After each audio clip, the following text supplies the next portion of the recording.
Hi,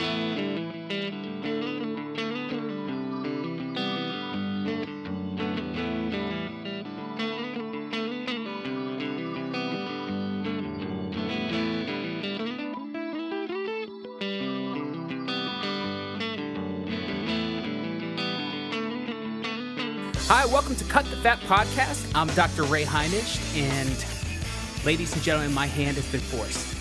I had to call in an exterminator, okay? So on the line with me is Jonathan Baylor, author of the book, The Smarter Science of Slim. And I've charged Jonathan with the task of exterminating the calorie myth of fat loss from your minds, okay? So without further ado, let me introduce Jonathan. Hey, Jonathan. Hey, Ray. How you doing? Good. How about yourself? Oh, real good, thanks. Good. Have you ever been introduced as an exterminator of the calorie myth? I have not. Okay, well, there's a first for everything. All right, great. Well, as I mentioned, Jonathan is the author of the book, The Smarter Science of Slim. And let me tell you, Jonathan, this book is arguably one of the most fantastic and scientific books on the process of body fat change that I have seen on the market as of yet. So really, I got to say, kudos for writing this book. Thank you, Ray. I really do appreciate that. Definitely took quite a bit of time, but it was a pleasure to put it together, and I'm glad it was useful. Yeah, and I think this is going to be one of the favorite shows of our listeners because I know how they think, and they really do like the science. So let's jump right into this, okay? So the big issue here is this calorie myth, right?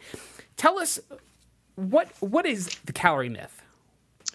Well, Ray, let me ask one quick follow-up question, and that's when you're referring to the calorie myth, I actually see there as being 3 calorie myths. So maybe we could talk about all of them. The first and most pervasive is the idea that there's this simple mathematical equation, calories in, calories out, and that we need to manually control the variables in that equation in order to maintain health and fitness. There's a second myth, which is related to the first myth, and that's that a calorie is a calorie. And because all we have to worry about, according to the first myth, right, is the quantity of calories. And if quantity is all that matter, then a calorie is a calorie. So that's myth 2.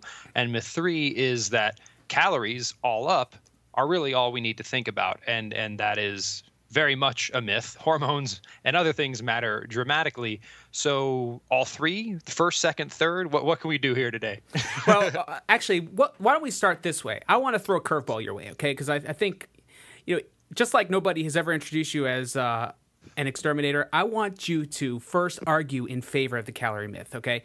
Because, Jonathan, there's a reason why this is the accepted model by so many quote-unquote experts out there. It's the accepted model by practically every government agency out there that is about health and wellness. So why is it? Why has this been such an accepted model of weight loss? It's not that calories in, calories out is irrelevant. Like saying that is as absurd as saying that it is the be-all and end-all. Clearly, if we were to sit down and eat 20 sticks of butter and consume 10,000 calories, we would gain body fat. Like that is law. That will happen. The challenge is that this concept that we can and need to manually regulate calories in, calories out, and that we can use this mathematical equation to accurately predict what caloric imbalances will do has simply been disproven. Let me elaborate on both of those points. The first is I talked about the idea that we need to manually regulate calories in and calories out. Ray, that's about as reasonable as saying that a person needs to manually regulate breaths in and breaths out. Our body is designed by default to automatically take care of mission critical functions, right? Think about blood coming in and going out of your heart, or even the balance of sodium and potassium and electrolytes within your body. We don't have to consciously monitor those things. Why do we have to monitor consciously calories in, calories out? We don't. Our body is designed to take care of that for us. It's the science of the set point, and it's been studied extensively. But for some reason, and I can tell you the reason, we've been led to believe that no, for this one particular area of our body, we need to manually control it. And the reason for that, of course, is that it's frankly impossible to accurately control calories in and calories out So there's an amazingly profitable market to sell products and services that make us makes it seemingly possible to do this impossible task. The second part of that myth, I don't remember what I said the second part of the myth was. I went so far on the first. Do you remember what I said the second part was? On the second part was that a calorie is a calorie. Yes, a calorie is a calorie. Oh, sorry. No, actually, I remember now. It was that this equation. So there's this equation. The assumption is that we need to manually enforce it. Mm-hmm. That's not true. The equation matters, but our body will automatically regulate it. So the equation does exist. It's the idea that we need to manually regulate it. That's a myth. The other thing, which is a myth, the second component of that calories in, calories out myth, is that our body works like math. It doesn't. Let me give you a quick example. So we have been told, and this is accurate according to the data, that we eat more now. And we do. If you look at the data, we're consuming on average about 425 more calories per person per day than we did 4 decades ago. Okay, so according to calories in, calories out, right, we should gain some weight. That's true. We have gained some weight. But here's what's not true. Let's actually do calorie math. Like, let's explicitly do it. 425 extra calories per person per day. Okay, let's multiply that by 365 days in a year. Now let's multiply that by 40 years, because that's what we had since the 70s. And then we divide that by 3,500, because there's 3,500 calories in a pound of fat. Mm-hmm. According to calories in, calories out, your metabolism works like math. The average person should have gained about 1,700 pounds of fat since the 70s. Obviously, that's ridiculous, and that's because our body automatically regulates calories in, calories out. It automatically tries to keep us within a state of homeostasis. When we cut calories, our body reduces energy. When we increase calories, our body expends more energy. So again, even the idea that we can do this, we can't. Like, when you cut calories, your body will slow down. So you don't know how many calories you're burning. Like, this is just a ridiculous proposition. So there is some truth to it. The body does it automatically, but the absurdity comes in when we start to think that we're smarter than our body and that we can override our body. Just like we could try to keep ourselves awake. Yeah, no, our body's going to win out. And just like we can try to not blink, our body's going to win out and try to keep ourselves healthy. You know what? Fundamentally, if a virus gets in us, we're going to get sick. So a much healthier strategy is to try to work with our bodies rather than fight against them by ripping calories out, either through starving ourselves or by exercising obsessively. So, a lot of people might listen to that and say, okay, but wait a minute. We have a good example of how the calorie model does work would be something like The Biggest Losers competition. So you get a bunch of people extremely overweight, you put them on a ranch, you put them on 1,200 calorie diets, and you exercise them all day long. And they burn tremendous amounts of fat. So isn't that proof that it is about calories? The formalized way people make the argument that you just made, which is a very, very common argument, so I appreciate you bringing it up, is, Jonathan, doesn't the law of thermodynamics prove that if you eat less and cut calories, you have to burn body fat? Well, let's break that down, because again, like the first thing we talked about, there is an element of truth there, but we've taken it too far and we've misrepresented the truth. And to be clear, Ray, that's why these myths have become so ingrained, because they're not crazy. Like, there's elements of truths, but they've been stretched and misrepresented a bit. So I want to bring that back into what science has actually shown. So let's talk about eating less and how that works for the Biggest Loser people. Works in quotations. So there are laws of thermodynamics. There's 4 of them. There's not one law of thermodynamics. 2 of them have nothing to do with fat loss. They have to do with defining absolute zero and other less interesting things. The 2 that do apply here tell us that energy cannot be created nor destroyed. It can only change forms. Now, that is interesting, right? That tells us that if we have a system like our body, and if we reduce the amount of energy we put into it, something has to happen, because energy cannot be created nor destroyed. It can only change forms. But Ray, there's a key point there. Energy cannot be created nor destroyed. It can only change forms. If we put ourselves in a state of caloric deficit, what the applicable laws of thermodynamics prove is that our body has to do something. They do not prove what our body has to do. to see what our body has to do, we have to look at biology, not thermodynamics. And when we look at biology, what we see is that our body does four things. The first is if we just cut down on the food we're eating, we're going to become malnourished because we're taking in less food, less nourishment. That's certainly not good for our long-term health. The second thing that happens is our metabolism slows down and our mind slows down. We've all experienced this. You go 8 hours without eating because you're on the road and you're groggy and you're tired and your mind feels foggy. That's because your body's slowed down. The third thing that happens is if you're still in a state of caloric deficit at that point, your body will burn tissue. But sadly, it's not going to burn fat tissue. It's going to burn muscle tissue. Why? It doesn't have enough calories. What's it trying to do? Preserve calories. What burns a lot of calories? Muscle tissue.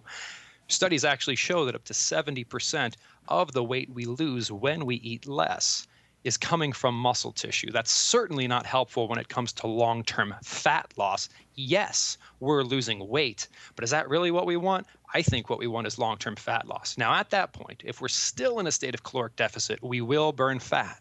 But Ray, at what cost? And the biggest losers will attest to this. I'm working with two of them, Jay and Jennifer Jacobs from season 11. Jay was a finalist, and Jennifer is a much-loved contestant on the show.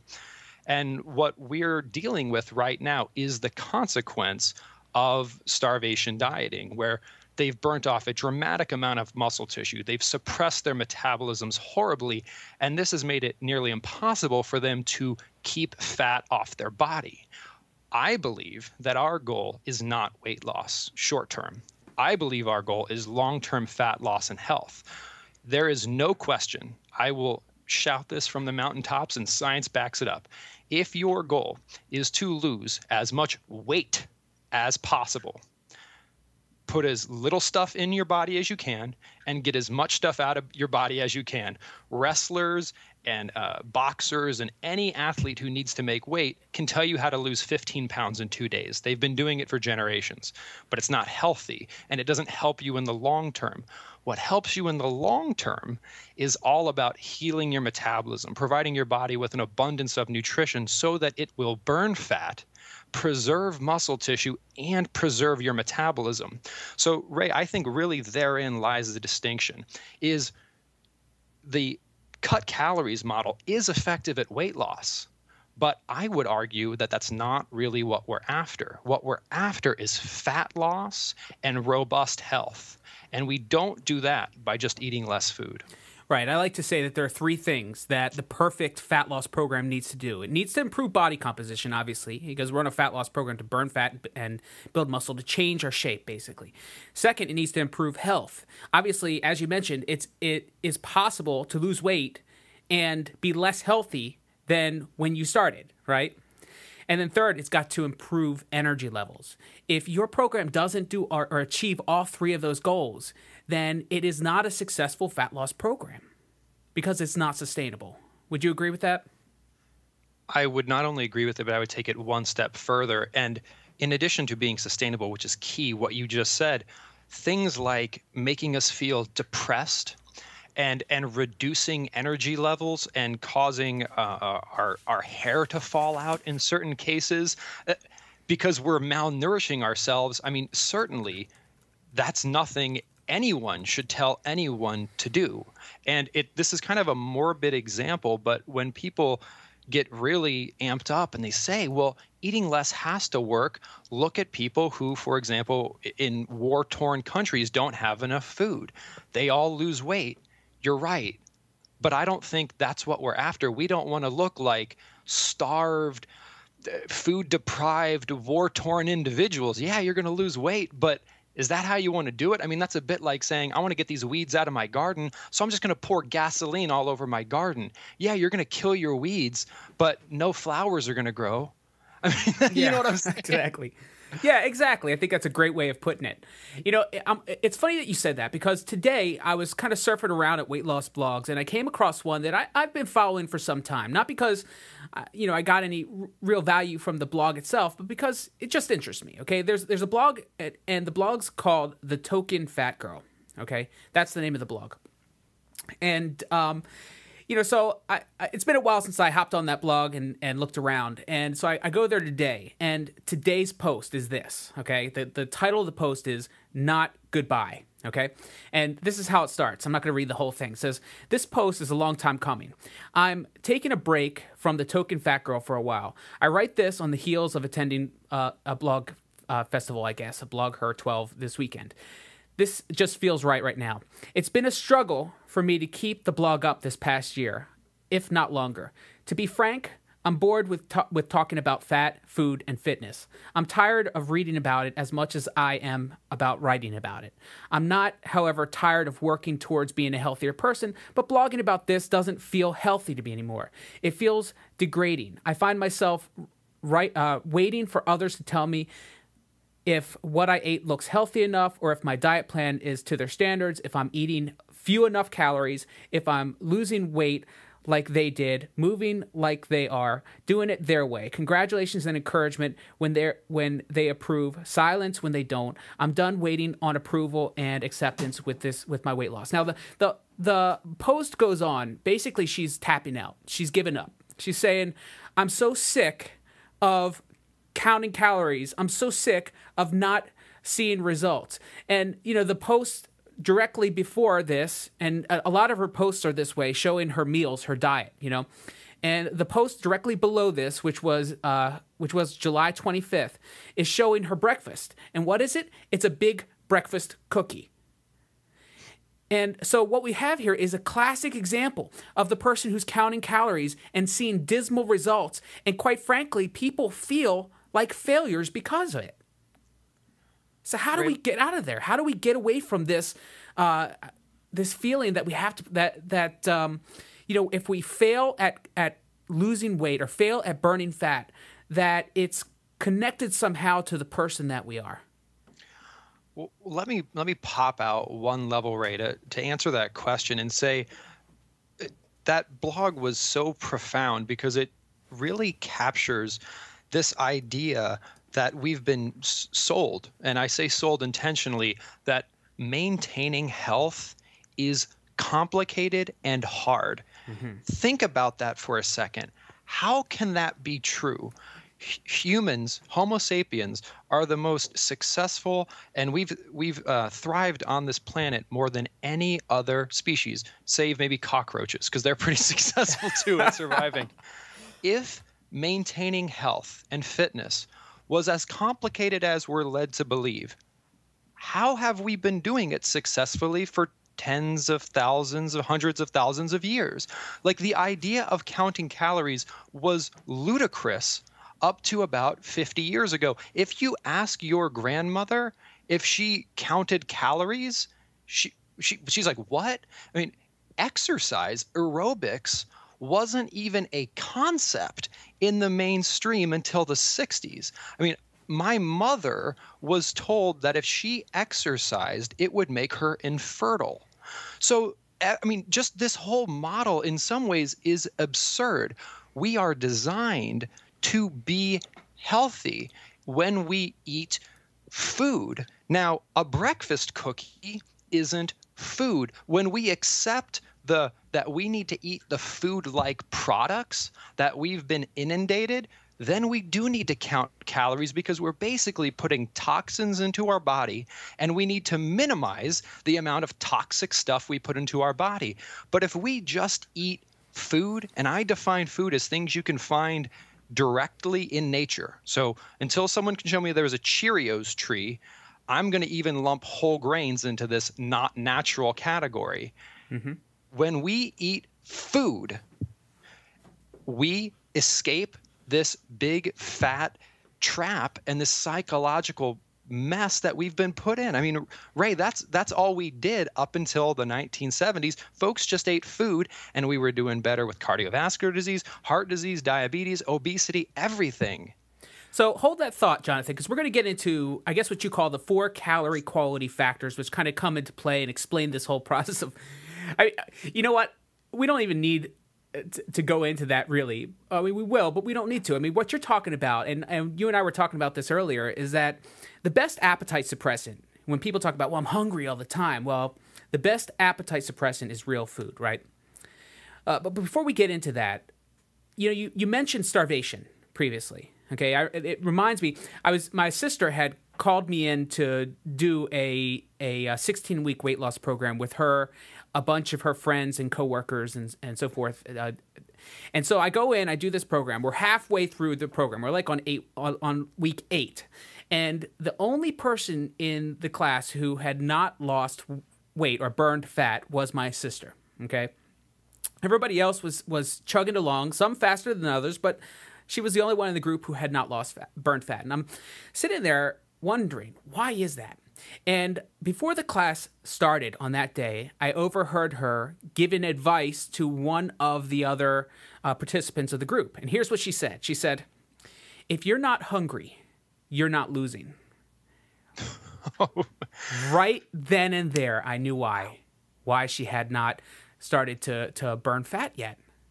That's it. That's the poison in our society. Right then and there, in that statement, that's the poison. That's why I have you on today, Jonathan, because one of the most frustrating things that I have to deal with is convincing people that this calorie myth concept, the concept that you must count calories to lose fat, you must lower your caloric intake to, ridiculously low levels to burn fat, is so hard to get out of their head. We call it a vampire myth because you can shoot it, stab it, bludgeon it, and it refuses to die. So, talking about the starvation, will you give me your definition of starvation? What would you define as starvation to the body in today's day and age? I would define starvation. First, I want to separate out energy and nutrition, because I think those are two very important concepts to pull apart. Our body, for example, has stored energy. Fat is stored energy.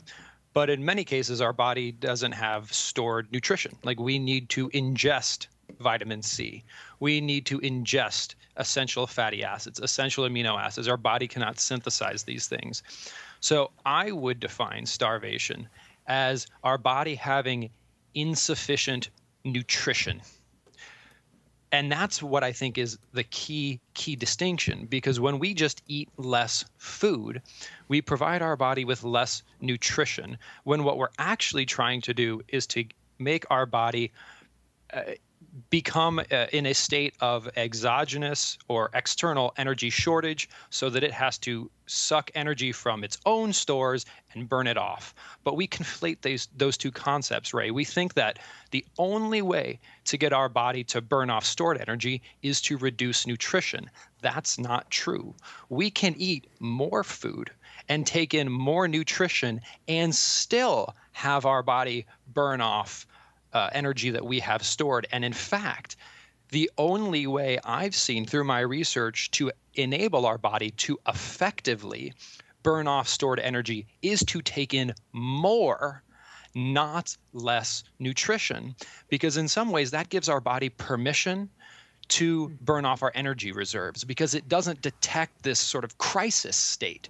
It realizes we have an abundant amount of nutrition and we're not starving. So if it needs extra energy, it's going to keep our metabolism going, and it's going to take it from our hips and from our belly, rather than burning off our muscle tissue or just slowing us down as a response. So this is a key point. What you're basically saying, Jonathan, is it's possible for somebody to eat 500 calories above what their quote-unquote metabolism, or what their dietitian says is their basal metabolic rate, the minimum amount of calories that they need. It's possible for them to eat 500 more calories and still the body be in a starved state.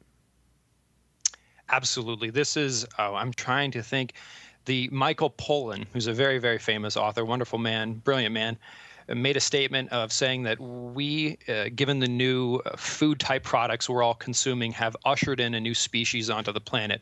And that's a species that is simultaneously overfed and undernourished. And you can see this all the time. There's children who are obese, an abundance of energy, and have rickets, a shortage of nutrition. How do you have an obese person that has rickets? Well, it's because they're eating food-like products that are high in energy and low in nutrition. When you eat food, you take in lots of nutrition and you do not overconsume energy.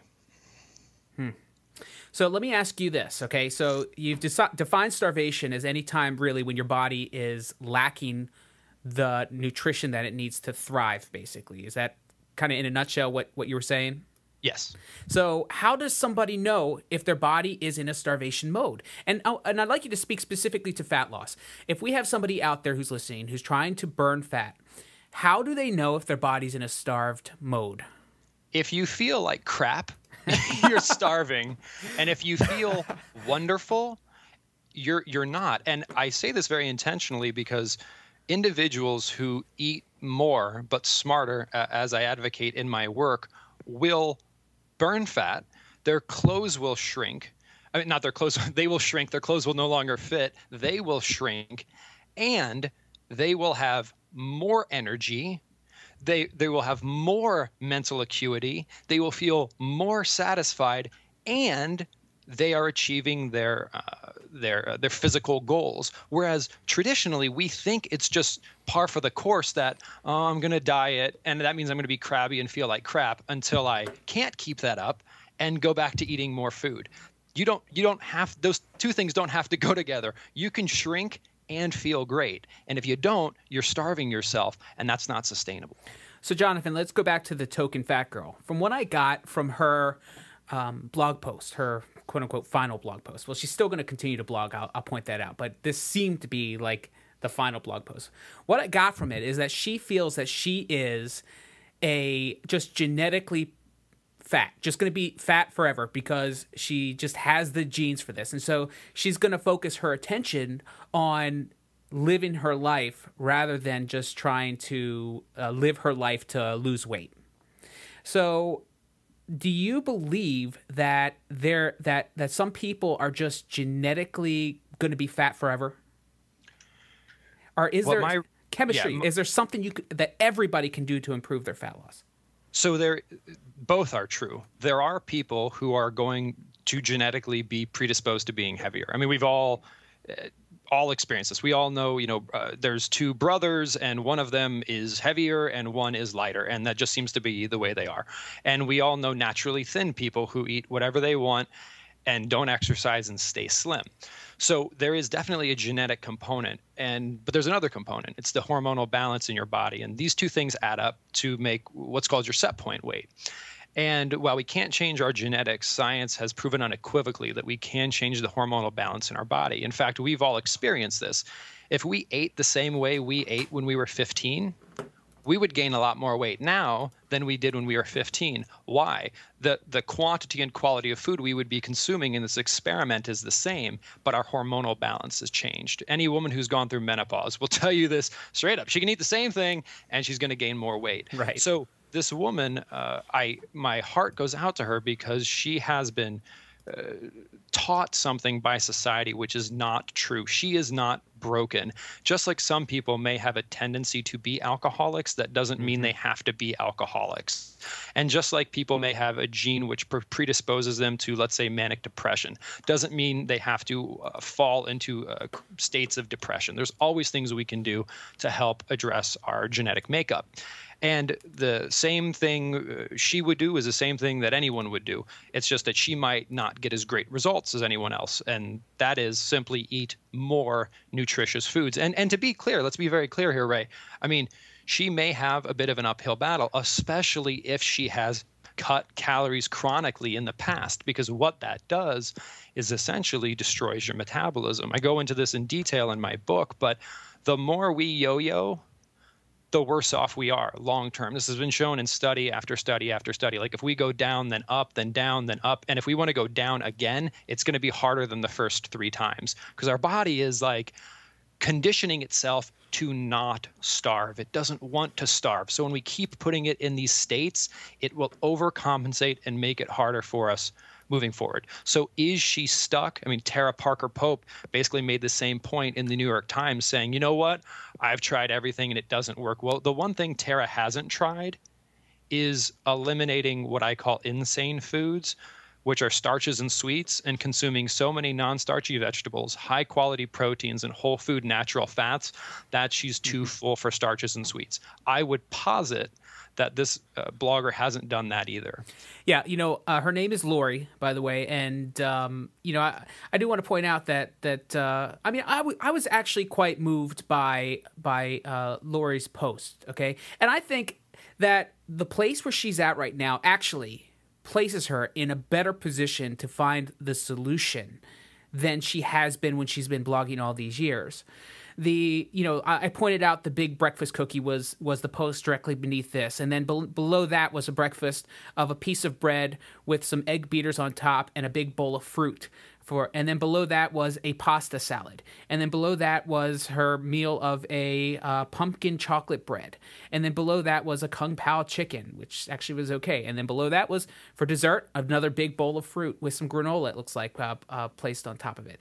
So what would you say to Lori today? What if she was sitting there right in front of you and she just got done telling you that she's basically given up on this, she's just going to go and be the best person that she can be and not obsess about her weight anymore? What would you tell her? I'm going to use kind of a silly analogy here. I hope it works. I haven't thought through it all the way. I would say, Lori, pretend we were in my hometown, not where I live now, but my hometown of Columbus, Ohio. So in the Midwest. And Lori, your goal is to get to California. And so far, what you've tried taking a car and driving east. And then you tried to get into a plane and you went east. And then you got on a skateboard and you went east. And then you got on a bicycle and you went east. We've got to go west. You've tried all of these things, but you've been pointed in the wrong direction. And you've tried different flavors, but it's all in the wrong direction. You've tried, and this is what we all do, right? We all try different flavors of eat less, exercise more. It's no different. Fundamentally, everything we've been taught, all these new, quote unquote, new programs are just a repackaging of eat less, exercise more. And what I would say is, yes, that's awesome. Where you've reached now, Ray, I echo you. You now know that doesn't work. You now know you need to go west. You know you need to eat more and you need to exercise less, but you need to do that smarter. You need to focus on food and exercise quality rather than food and exercise quantity. There's this image about the whole weight loss process, Jonathan. I'm sure you've seen it. I know I've seen it. And the image is that it has to be suffering. Just like when my sister was talking to her friend in that weight loss class, which broke my heart, by the way, when she told her, if you're not hungry, then you're not losing. It's this thought process that this whole process of weight loss needs to be miserable. And I'm sure you don't know my story, but in a nutshell, and I've told this in previous podcasts, but in a nutshell, when I was young, I had a crush on a girl named Kelly Harrington. And at a neighborhood Christmas party, somehow I had gotten a hold of her shoe, and she was chasing me through the house. And as long as I had that shoe, I knew I had the attention of the girl of my dreams. Well, I was overweight, out of shape, big Pepsi bottle glasses, and so I wasn't the swiftest creature in the world, and she cornered me pretty quickly. And I turned around and I looked at her in the eyes, and the words that came out of her mouth, and I always say this, I'll never forget them because it rings like I can hear them right now. She said, "You're fat. Give me back my shoe." And so I gave her back her shoe. I walked across the street, and I went upstairs to my bedroom, and I cried for like 3 hours. And I looked over in the corner of the room, and I saw this weight set that I really hadn't noticed before. I picked it up. It was a single dumbbell, but it only had a weight on one side, which I pushed to the middle, picked it up, started curling that weight and curling that weight and curling that weight. And just, I didn't know what I was doing.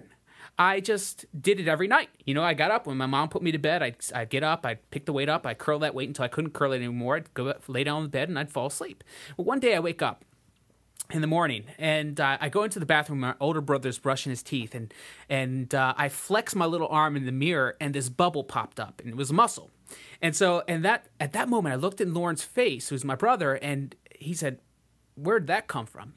And at that very moment, I knew I was onto something. I knew that I didn't have to be fat anymore. I didn't have to be this this thing that Kelly didn't find attractive or that Kelly didn't love. And I, as that adolescent, figured, well, all I need to do is lose the weight and Kelly will love me. So I started to go out. When I get home from school, I would put on my tennis shoes and I would just go run, because somewhere I heard that running burns calories and you start to lose weight. And so I also heard that you're fat because you eat too much. So instead of eating 2 bowls of Fruity Pebbles, I started eating 1 bowl of Fruity Pebbles. And I started to lose weight. I started to get healthier. I started to learn. I fell in love with health and fitness at that point. At that young age, I fell in love with health and fitness. And my point is that when I think back to that time when I was trying to change my body, it was empowering, okay? It was a time when I felt most alive. I felt happy. I felt energetic. I felt like, man, this is the best. Like I felt every single day I'd get up with this feeling, the sensation of just, I can't wait to come home from school and go and run and play and exercise. And this whole calorie model of weight loss, of losing weight, I think it's destroying us. It's destroying us. Like with Lori, she's gotten to this point because her whole model is based on calories, that we're just exhausted by the whole process, and a lot of our listeners are that way. But I digress, I guess. I'm off on a tangent. Well, it is, Ray. I love that story, and it's exhausting. And just to go back to something I said earlier, I don't want to repeat myself, but I do think this is such a foundational thing we need to bring back to the dialogue. Health can't be complicated. Like, we were healthy as people long before we even knew what a calorie was. So how did we do that? And how can we do it today? Right? I mean, knowledge of a calorie is not required to be healthy. How could it be? How can this be complicated? An animal, humans are animals, having the ability to keep itself healthy is the single most basic ability any animal could have. Just like we have to have the ability to breathe. We have to have the ability to keep ourselves healthy. But what we've sort of downloaded into our mind is this broken software that makes it complicated. And it's not. It's really not once you let go of these calorie myths, just like you're saying. And it's also not a terrible process. It's health. It's achieving health. If you think about it in terms of healing your body, you're going to shed fat and you will feel better because you're healing, you're nourishing. If you take care of your metabolism and you heal it, it will take care of you. Don't fight against it. If you fight against it, it's going to fight you back. And that's why you feel bad. That's great way of saying it. So, Jonathan, if it's not about the calories, so to speak, then what is it about? How do we start making the shift? How do we make progress? It's about food. First of all, we need to stop thinking about calories and we need to start thinking about food. And if we want something to think about scientifically, and most people don't, they just want to be told what to do, and that's cool because most people just want to live their life. They don't want to think about these kind of things. If we want something scientific, we should think about hormones. If we want something non-scientific, we should think of food. And let's quickly define food. I'm going to define food as something you can essentially find in nature. Now, there are exceptions to that rule. Just because you can find it in nature doesn't mean it's good for you. But chances are, if you don't find it in nature, it's not going to be a positive thing for you to ingest. And if you want to talk about more of a scientific approach, hormones are what control everything in our body, right? The way our stomach communicates to our brain, that communicates to our nervous system, that can communicates to our muscles, is all controlled via hormones. Just like we're speaking English now, our body speaks hormones to itself. We can use food to influence that hormonal conversation. And when we start to see food essentially as a drug or something we can use to change that hormonal conversation from one of store fat, our whole body is just saying store fat, to getting our body to say burn fat, burn fat, burn fat. We can do that, but the way we do that is by focusing on food and by focusing on food's impact on our hormones, not on the quantity of calories we're consuming. So, Jonathan, is this basically a low carb program? Are we? Is that what you promote, or what are we talking about here? Is it primarily low carb? Is that what's providing the benefit? It's not low carb. I define low anything as abnormal, like low this, high that. No, non-starchy vegetables are the single most important component of a healthy long-term way of living and way of eating, and they're a carbohydrate. Saying things like low carbohydrate, high fat, low fat, I try to steer away from, because it polarizes people, because people have visceral reactions. It's a diet mindset, and I like to move away from that. What I like to focus on is saying there's high quality carbohydrate and there's low quality carbohydrate. You should eat high quality carbohydrate. There's high quality protein and low quality protein. You should eat high quality protein, and there's high quality and low quality fat. Focus on the high quality. And what I do in my research is I provide us with a framework by which we can identify what is high or low quality. And then each individual just consumes as much of the high quality fat, protein, or carbohydrate as they like, because some individuals actually find that eating a lot of high quality fat gives them the best results. Some individuals find that eating a lot of high quality protein gives them the best results. And believe it or not, some individuals find that eating a lot of high quality carbohydrate gives them the best result. So that's a little bit where personal experimentation comes in. But the point is, let's establish a scientific framework so that we can evaluate good and bad, and let's eat a lot of good. I think we can all agree on that. Well, I've heard the quote once that to the scientist, there is nothing so tragic on earth as the sight of a fat man eating a potato. And so a potato could be labeled as a natural food. I mean, it grows out there in nature. Would you consider a potato a good quality carb?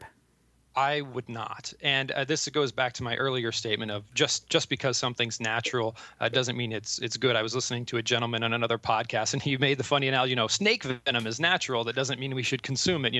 All these, there's plenty of natural things that are not good to eat. So saying if it's natural, that's good is a general rule. General rules always have exceptions. The criteria I like to apply are the 4 factors of calorie quality. You alluded to this earlier, but what science has shown are the ways we should evaluate foods. And we evaluate its satiety, meaning how quickly it fills us up and how long it keeps us full. We evaluate its aggression, meaning how quickly it turns into glucose and how much insulin it triggers in our body.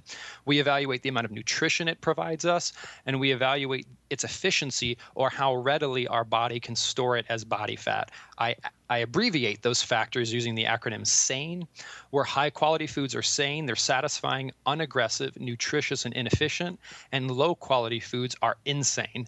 They're not satisfying, they are aggressive, they're not nutritious, and they are efficient.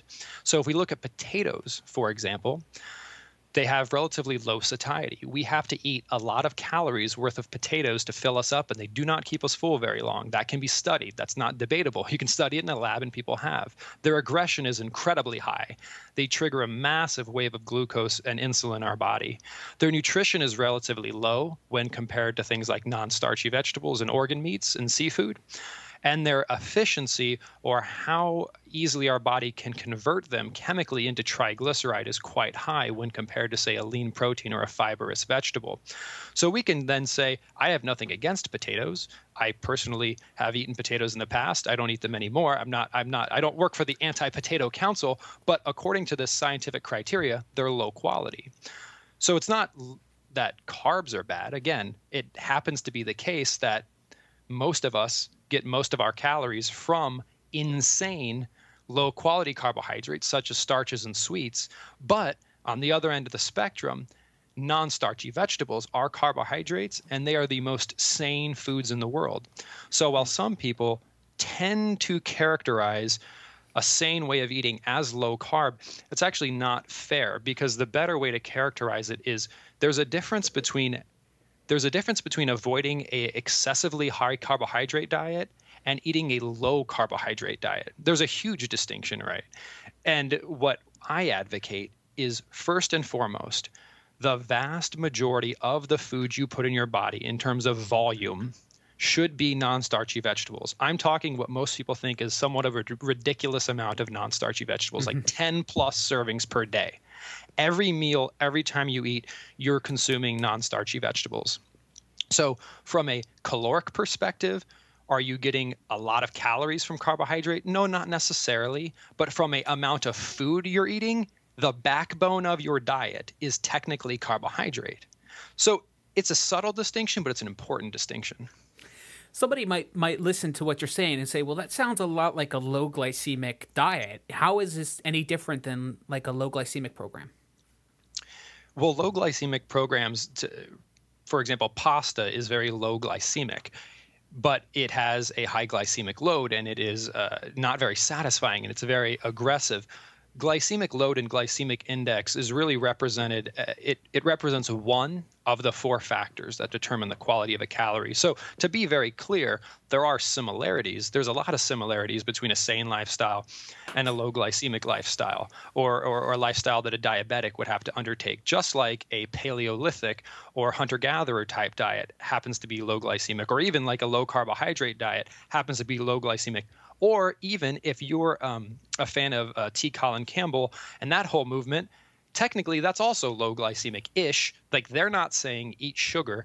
They're saying eat the lower glycemic forms of carbohydrate. So I do think there is pretty much consensus. I mean, even if you look at like Gary Taubes versus T. Colin Campbell, they both agree that a high glycemic is not a great option for you. And they're on either end of the spectrum. So I think we all agree on that. It's the stuff in the middle where there's some disagreement. Right. And just to be clear, Campbell's work is the China study, which is really a vegetarian style of eating, right? And Taubes' work is primarily low carb. Yes, they're great representations of either end of the spectrum, whereas Taubes is very much animal focused and fat focused, with carbohydrate really low and protein being kind of a side note. Fat is the focused. And Campbell essentially explicitly comes out and says, if it's from a plant, it's good for you. It's good for you. If it's from an animal, it's bad for you. And clearly that's false, right? Sugar comes from a plant. No one thinks it's good for you. And salmon is one of the most healthful foods in the world. For anyone to debate that is a bit like saying 1 + 1 = 3. Yet that is what his assertion seems to imply. So right. Well, what about fat? Fat is one of the macronutrients that gets a lot of bad press. What's your take on fat? How should we regulate that, or should we at all regulate it? We should consume, I'm sounding a little bit like a broken record here. We should consume whole foods that are generally found in nature. So things like high quality animal products, so organic grass-fed beef, free-range poultry, wild caught fish. These things are going to have plenty of fat in them. We shouldn't be afraid of them. Things like coconuts and nuts and seeds are going to contain all kinds of fat. I mean, coconut, oh my God, it's got all the saturated fat in it. But what people don't realize is much of that fat is what's called medium chain triglyceride, which is now being shown to actually help the body burn fat, let alone not make us gain fat. It actually helps us burn fat.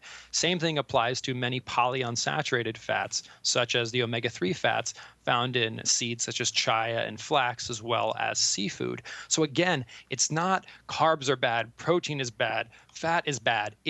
There are high quality foods and there are low quality foods. And what we need to do is come together as scientists and agree on those criteria and then just stack rank foods, because otherwise this turns into a religious debate. And biology isn't a matter of opinion, right? We can debate whether or not it's moral to eat meat. We can't debate the chemical reaction that happens in the body when you eat meat. That can and has been studied. So let's focus on the science. Let's focus on establishing criteria by which we evaluate the health and helpfulness of food, satiety, aggression, nutrition, and efficiency. And let's just apply those criteria and let's go from there. And you, in your book, and the book once again is The Smarter Science of Slim, and we'll give all the details about the book. It's in our resources section of the Cut the Fat podcast website. It has been since we updated the site to the new website, and will continue to be so, Jonathan, because this book is just fantastic. I guess in the book you have a framework that you call the 5 steps to eating more smarter. Can you kind of give us those 5 steps as kind of the finishing touch on this interview? Sure, and I'll quickly. The book doesn't say how to eat more smarter because my editor would have crushed me if I wrote that. It says how to eat more smarter. Everyone's like, man, this guy kind of maybe sounds like he knows what he's talking about, but then he said eat more smarter, and I was like, well, he clearly doesn't know what's going on. Yeah, I should have known that was hyphenated, and I guess I didn't know how to verbalize that. But you're right. It's 5 steps to eating more smarter. Very good. Okay. So what are the 5 steps? Well, I'll give you 6 here because we kind of passed over one. So step 0 is eat water, fiber, and protein-rich foods. Because listeners may be saying, okay, great, sane, satiety, aggression, nutrition, and deficiency. Dear God, how do I apply this? Okay, well, they all have 3 things in common. Satisfying, unaggressive, nutritious, and inefficient, sane, high-quality foods have 3 things in common. They're high in water, they're high in fiber, and they're high in protein. They're generally found in the perimeter of your grocery store is another rule of thumb. Like they need to be refrigerated or frozen, generally speaking. So water, fiber, and protein. Things that are dry, low in fiber, low in protein, aka starches and sweets, insane, low quality. Things that are wet, rich in fiber, rich in protein, non-starchy vegetables, certain fruits like berries and citrus fruits, any kind of seafood, high quality meat, whole food natural fats, nuts, seeds, etc. Sane, good for you. Okay, that's step 0. Step 1 is essentially eat so many non-starchy vegetables, high quality sources of protein, and whole food natural fats that you're always too full for dessert. And maybe not always as if you want to achieve the highest of fat loss goals.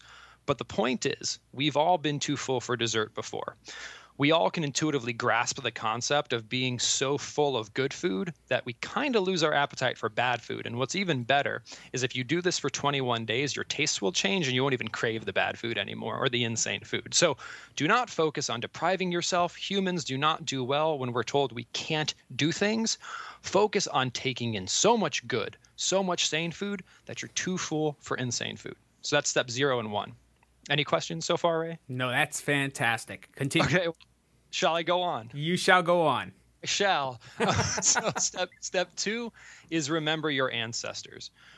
If it is advertised on television, if it's not something your grandma would recognize, if the ingredients list is more than 4 things long, probably not going to work out well if you put it in your body. So step 3 is buy groceries in bulk. I say this for 2 reasons. 1, natural, sane foods are generally not packaged heavily, and you can generally buy them in bulk. If you can't buy it in bulk, meaning it only comes in these little like single serving containers, it's expensive because of all that packaging and it's probably insane. So focus on buying groceries that you can buy in bulk, and do buy them in bulk because I want you to eat a lot of them. I want you to eat so much sane food. You're too full for insane food. 4th step is drink a lot of water and a lot of green tea. Water is incredibly important, not only because it is the single most important nutrient, I like to call it, in our body, but also because many times when we feel hungry, we're actually thirsty. So make sure you're properly hydrated because it will help you to avoid overeating. In addition, green tea is incredibly powerful and incredibly beneficial to your body. It's almost like vitamin C, where it's just like, oh my gosh, the amount of things that green tea has been shown to help from a fat loss perspective, as well as like cancer prevention and yada, yada, yada. Green tea, incredibly good for you. And stick with green tea rather than green tea supplements, because again, would your grandmother, would your ancestors recognize green tea supplements? No. Does the FDA regulate them? No. Stick with green tea, the natural plant. Finally, do what works for you. That's why I love this framework. I'm not going to sit here and say, in the book, I say, generally speaking, people have success when they get about the same number of calories from carbohydrate, protein, and fat. So like a 33, 33, 33 breakdown, whatever. We're not here to be mathematicians. The point is, if you focus on non-starchy vegetables, high quality protein, fruits such as berries and citrus, and nuts and seeds, do what is working for you. If you're eating a lot of fruit and you don't seem to be achieving your goals, cut back on the fruit and increase the fat. If that doesn't work for you, bump up the protein. Do an N=1 experiment. As long as it's sane and it works for you, you will benefit your health and you will benefit in terms of fat loss for the rest of your life, because you won't be hungry and you'll feel great, and therefore you can keep it up. truly awesome, Jonathan. I mean, really, really well said. And as I predicted, this is definitely one of my favorite, and I'm sure will be one of the favorite podcast episodes for our listeners. And so the book is The Smarter Science of Slim. Jonathan, give us the details. How do people kind of get exposure to more of your stuff, your blog? You have a podcast now, which is fantastic as well. So how do people get a hold of you? A lot of great options, a lot of free things, and then some things that cost money, but they don't cost a lot of money. So right. Just a little bit. So the book is available anywhere you buy books. I generally recommending people go to Amazon. You can get the best deal there. It's available physical old school book as well as Kindle. The Kindle copy is like $8.19. And most people don't know this, but you can actually read Kindle books on your computer. You don't need to have a Kindle. So a great cost-effective option if folks want something under $10. Then there's the website, thesmarterscienceofslim.com, all kinds of great resources. And on that website, you'll find my blog, again, a good resource. You'll also find links to my podcast, which is also available on iTunes. It's myself and my co-host, a wonderful British woman by the name of Carrie Brown. We essentially step through the science found in The Smarter Science of Slim in bite-sized chunks. There's also a wonderful community on that website, the Smarter Science of Slim support group, where you can discuss recipes and what's working for you and what's not working for you. There's wonderful success stories, like people talking about, what if I want my kids to go sane? How do I do that? All that kind of fun stuff. And there's even some companion ebooks. So maybe a good place to start is just go to thesmarterscienceofslim.com. Check out all the resources there, podcast, blog, community. And of course, I would highly recommend picking up the book, not because it makes me a lot of money, because it doesn't make me a lot of money, but because what I think you'll find is that it essentially provides a complete and scientifically proven alternative to everything you've been taught up to this point in your life. And I do want to emphasize that one of the things that I'm most proud of this work is it is not just another person's take on this. I've had the good fortune to, over the past decade, had the opportunity to work with some of the most brilliant medical and scientific researchers around the world. And this book is essentially a compilation of over 1,100 international research studies and collaborations with doctors at the Harvard Medical School, Johns Hopkins, UCLA, and it's even been approved as curriculum for registered dietitians by national accreditation boards. So it really is a complete and a comprehensive and easy to read alternative approach to long-term health and fitness, and one that I think many folks find to be a lot more sustainable than eating less and exercising more. Awesome. And it definitely gets my endorsement. I love the book, and it is well referenced and, as you mentioned, an easy read. So definitely check it out, thesmarterscienceofslim.com. Also, you can check them out on Facebook. And for those of you who are just tuning in to our podcast for the first time, you can find out more information about us as well. We have a brand new website, cutthefatpodcast.com. You can also find out, you can subscribe to our podcast via iTunes. Please, we recommend that everybody, or we ask that everybody go on and rate our podcast on iTunes as well. We love to read those reviews, and also check us out on Facebook. Just search for Cut the Fat Podcast, all one word. Be sure to like the page. You can leave comments, questions on there, and we are always thrilled to answer them through Facebook. So that's it for today's show. Once again, I'd like to thank Jonathan Baylor of The Smarter Science of Slim for joining us and talking about calories and eradicating, exterminating this myth that calories are everything when it comes to weight loss. Blythe will be back with us at the next podcast, so we hope to see you guys there.